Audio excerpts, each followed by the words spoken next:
Halo semua, pada video ini kita akan mengulas siapa itu Isa Al-Masih dan saya akan mengulasnya berdasarkan bukti sesuai dengan apa yang tertulis di dalam Al-Quran.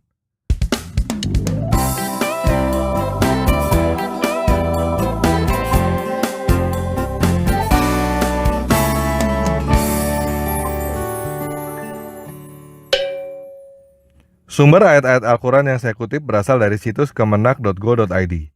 Jadi ini adalah situs resmi Kementerian Agama pemerintahan kita. Oke, sekarang kita mulai ya. Siapakah Isa Al-Masih? Di dalam Al-Quran, surat 3 ayat 45 dikatakan bahwa Isa adalah putra Maryam. Di dalam surat 3 ayat 47, tertulis bahwa Maryam tidak bersuami. Jadi Isa tidak mempunyai ayah, tidak ada silsilah ayah Isa di dalam Al-Quran. Siapakah Maryam? Di dalam Al-Quran surat 66 ayat 12, dikatakan bahwa Maryam adalah putri Imran. Siapakah Imran? Di dalam Al-Quran surat 3 ayat 33, dikatakan bahwa Imran adalah orang yang keluarganya dipilih oleh Allah. Apa maksudnya keluarga yang dipilih oleh Allah? Di dalam Al-Quran surat 19 ayat 28, tertulis bahwa Maryam ibu Isa adalah saudara Harun. Siapakah Harun? Di dalam Al-Quran surat 7 ayat 142, surah 28 ayat 34, tertulis bahwa Harun adalah saudara Musa. Ya, saudara Musa, kamu tidak salah dengar, Harun saudara Musa.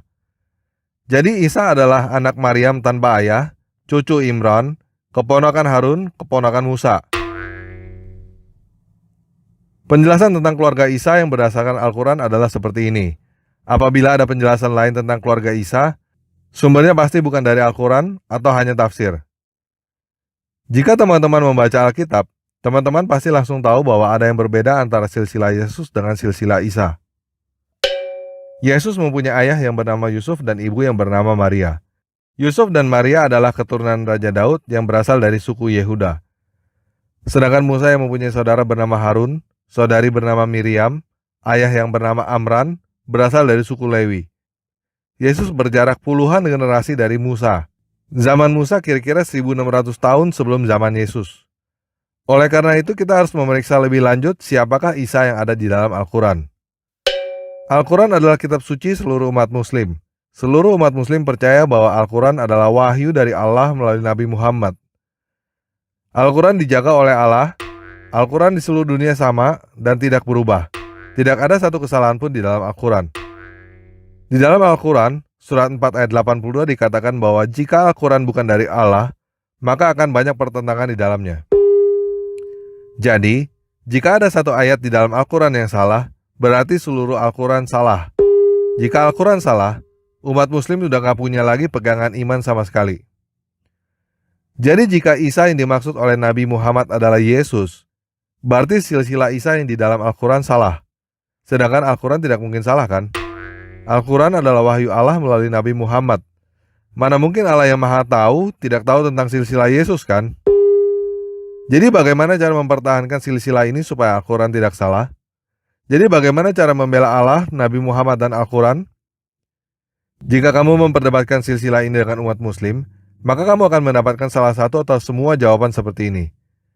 Yang pertama, kamu tidak paham Al-Quran. Al-Quran terjaga, tidak berubah, dan tidak mungkin salah. Yang kedua, Alkitabmu yang salah. Alkitabmu sudah korup. Yang ketiga, orang zaman dulu biasa memanggil nama dengan julukan leluhurnya. Yang keempat adalah kata saudara yang terdapat pada ayat yang mengatakan bahwa Harun saudara Maryam, maksudnya bukan saudara kandung. Yang kelima adalah ada dua Harun. Harun saudara Maryam yang di Al-Quran bukan orang yang sama dengan Harun saudara Musa. Pada video ini saya tidak mau berdebat tentang silsilah itu atau mengatakan bahwa Al-Quran salah. Bahkan di dalam video ini saya mau berkata kepada teman-teman yang Kristen bahwa kita yang salah. Kita orang Kristen yang salah. Kita tidak tahu siapa Isa, siapa Nabi Muhammad, dan siapa dewa yang bernama Allah ini. Mari kita teliti lebih lanjut. Kita buat perbandingan antara Isa yang ada di dalam Al-Quran dengan Yesus yang ada di dalam Alkitab. Pertama dari nama. Yang ada di Al-Quran namanya adalah Isa. Sedangkan Yesus di dalam Alkitab bahasa Arab disebut Yasu. Orang-orang Kristen di Arab menyebut Yesus Yasu, bukan Isa. Silakan teman-teman lihat perbedaan penulisan nama Isa dan nama Yasu di dalam bahasa Arab. Dari sisi keluarga sudah kita bahas bahwa Isa mempunyai ibu yang bernama Maryam, kakek yang bernama Imran, paman yang bernama Harun dan Musa.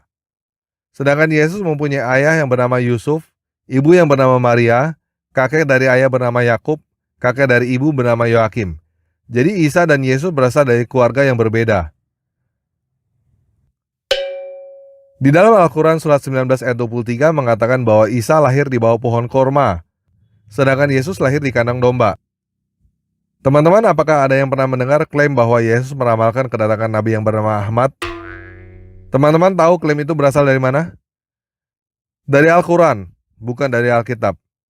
Tepatnya di Al-Quran surah 61 ayat 6. Di situ dikatakan bahwa Isa meramalkan kedatangan Nabi yang bernama Ahmad. Sedangkan kita tahu bahwa tidak ada ramalan tentang kedatangan Nabi Ahmad di dalam Alkitab. Yesus tidak pernah meramalkan kedatangan Nabi yang bernama Ahmad. Malahan di dalam Alkitab Yesus meramalkan kedatangan para Mesias palsu dan para nabi palsu. Kita juga tahu dari para saksi mata bahwa Yesus mati disalibkan dan bangkit dari kematian pada hari yang ketiga. Tetapi Al-Quran surah 4 ayat 157 mengatakan bahwa Isa tidak pernah mati disalibkan. Jadi orang yang diceritakan di dalam Al-Quran ini mempunyai nama yang berbeda, berasal dari keluarga yang berbeda, lahir di tempat yang berbeda, mengajarkan hal yang berbeda, dan mati dengan cara yang berbeda. Sekarang apakah udah jelas teman-teman? Sampai di sini apakah ada teman-teman yang Kristen yang masih mau mengatakan bahwa Isa adalah Yesus? Apakah teman-teman yang Kristen sudah bisa melihat betapa bodohnya kita bila kita mengatakan bahwa Yesus adalah Isa? Jika teman-teman ada kenalan saudara-saudari Kristen lain yang masih berpikir bahwa Yesus adalah Isa, tolong share video ini kepada mereka supaya mereka juga tahu siapa itu Isa. Sekarang kita ulas lebih lanjut. Dari manakah sumber cerita tentang Isa? Dari Al-Quran. Siapakah pengarang Al-Quran? Allah. Siapakah Allah? Kamus Besar Bahasa Indonesia mengatakan bahwa Allah adalah nama Tuhan di dalam bahasa Arab. Apakah dewa yang bernama Allah sama dengan dewa Yahweh yang ada di dalam Alkitab? Kalau kamu Kristen dan kamu tidak tahu siapa dewa Yahweh, maka kamu harus bertobat sekarang juga. Baca Alkitab, pelajari agamamu sungguh-sungguh. Shema Israel, Yahweh Elohenu, Yahweh Ehad. Dengar Israel, dengar orang Kristen. Yahweh itu dewamu, Yahweh itu satu. Dewa Yahweh adalah dewanya umat Yahudi sampai sekarang. Dewanya Musa yang ada di dalam Alkitab. Nama Yahweh adalah nama yang saking kudusnya, umat Yahudi tidak berani menyebut namanya secara langsung. Dulu mereka menyebutnya Adonai yang artinya penguasa, yang diterjemahkan dalam bahasa Indonesia menjadi Tuhan. Sekarang umat Yahudi menyebutnya Hashem, yang artinya nama itu. 39 kitab yang ada di dalam Perjanjian Lama berulang-ulang memperkenalkan siapakah dewa yang bernama Yahweh itu. Bagaimana dia berbeda dengan dewa lain. Dia berbeda dengan dewa Baal, dewa Molok, dewa Zeus, dewa Brahma, dewa Kankong, dan dewa-dewa yang lainnya. Yahweh adalah dewa yang hidup, dewa di atas segala dewata, dewa yang turun ke dunia dengan nama Yahweh menyelamatkan. Dia adalah Immanuel, dewa yang berada bersama kita. Yahweh adalah dewa yang menebusmu orang Kristen, yang mengasihi kamu sampai mati di kayu salib. Sang Mesias itu sendiri yang kamu kenal di dalam nama Yesus Kristus. Yahweh berkata bahwa kita adalah anak-anaknya. Sedangkan Al-Quran surat 112 ayat 3 berkata bahwa Allah tidak punya anak. Yahweh mengasihi dan memberkati orang-orang Yahudi sampai hari ini. Dia tetap setia kepada janjinya. Sedangkan Al-Quran surat 7 ayat 166 sampai 167 berkata bahwa Allah membenci dan mengutuk orang-orang Yahudi sampai kiamat. Kita tahu bahwa Yahweh membenci perceraian dan melarang orang untuk menikah dengan orang yang diceraikan. Al-Quran surat 33 ayat 37 menyatakan bahwa Allah memerintahkan orang untuk bercerai dan memerintahkan orang untuk menikah dengan mantan istri anak angkatnya sendiri. Dewa Yahweh yang ada di Alkitab tidak pernah menipu. Sedangkan Al-Quran surat 3 ayat 54 menyatakan bahwa Dewa Allah melakukan tipu daya. Udah jelas guys? Udah lihat?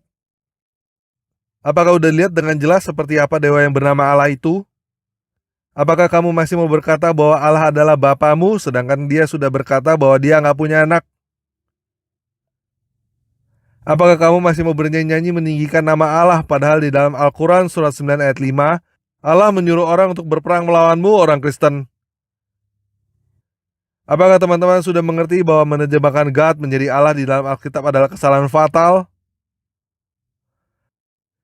Keluaran 23 ayat 13 berkata, kamu jangan memanggil nama dewa lain. Tetapi kita bukan hanya memanggil nama dewa lain, kita bahkan memasukkan nama dewa lain ke dalam Alkitab dan menyebutnya Bapa. Guys, sekarang saya mau share pandangan saya. Menurut saya kita harus mengakui kesalahan kita dan bertobat. Kita yang saya maksud adalah semua orang yang merasa dirinya Kristen, Katolik, Protestan, bahkan saksi Yehova sekalipun. Kita harus berhenti menyebut Allah sebagai Bapa kita. Karena Allah memang bukan Bapa kita. Allah gak punya anak. Saya sudah melakukan survei kenapa Alkitab kita menerjemahkan kata Elohim dan Theos. Kata God yang seharusnya diterjemahkan menjadi dewa, diterjemahkan menjadi Allah. Alasan menerjemahkan God menjadi Allah bukanlah karena hal itu adalah terjemahan yang benar, tetapi karena hal itu adalah kebiasaan kita. Kenapa kita terbiasa memanggil Allah? Karena kita membacanya di Alkitab. Kenapa para penerjemah menerjemahkannya dengan Allah? Karena kita terbiasa memanggil Allah. Kenapa kata Allah tidak diganti kalau para penerjemah tahu itu salah? Karena mengganti kata Allah ditolak oleh Dewan Gereja. Kenapa Dewan Gereja menolak mengganti kata Allah? Karena kita sudah terbiasa. Kenapa kita terbiasa? Karena kita membaca di Alkitab namanya adalah Allah. Jadi ini seperti lingkaran setan. Bad habit yang sudah kita lakukan selama 500 tahun. Sudah 500 tahun kita mengagungkan nama dewa yang menyuruh orang untuk menipu dan membinasakan kita. Sekarang saatnya kita berhenti untuk melakukan hal itu. Saya tahu bahwa hal ini sulit untuk dilakukan. Banyak pertanyaan dan perdebatan yang akan timbul. Tetapi saya sangat percaya bahwa hal ini adalah hal yang benar, hal yang harus kita lakukan. Jadi apakah hal ini mudah untuk dilakukan? Jelas tidak. Tetapi bukankah ini artinya bertobat? Mengakui kesalahan kita dan berbalik dari kebiasaan-kebiasaan kita yang salah? Guys, saya mau melakukan sesuatu untuk memperbaiki hal ini. Saya sudah mulai dengan mendirikan openbiblika.com dan sudah mulai menerjemahkan ulang Alkitab dari bahasa asli ke bahasa Indonesia dengan judul Alkitab Tanpa Ragi.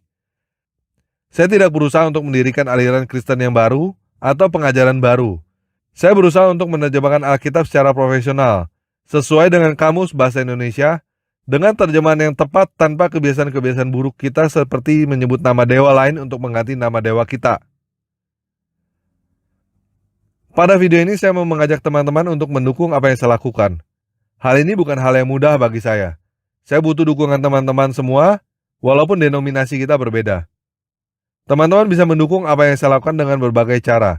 Teman-teman bisa mulai dengan dukungan doa, dukungan tenaga, dukungan dana, dan lain sebagainya.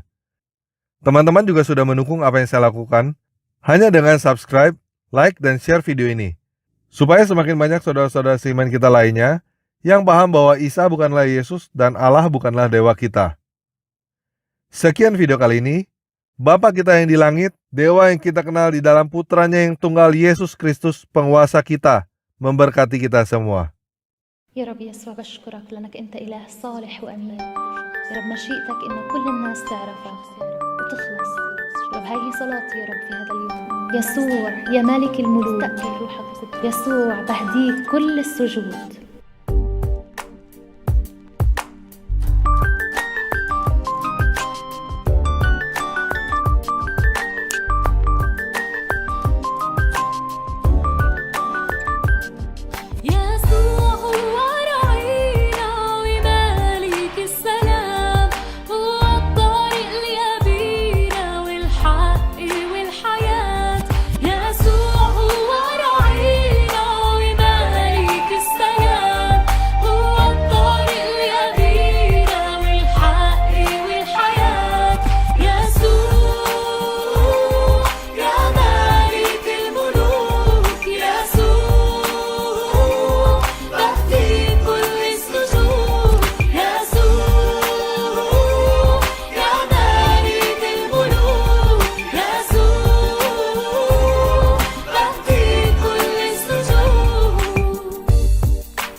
قلبك ارويك من نبع المي. عندي ليك نصرة يا ابني انا حي. يسوع المسيح هو الرب الحي، بيدق على قلبك بيقول لك انا جاي. يا ابني افتح لي قلبك ارويك من نبع المي. عندي ليك نصرة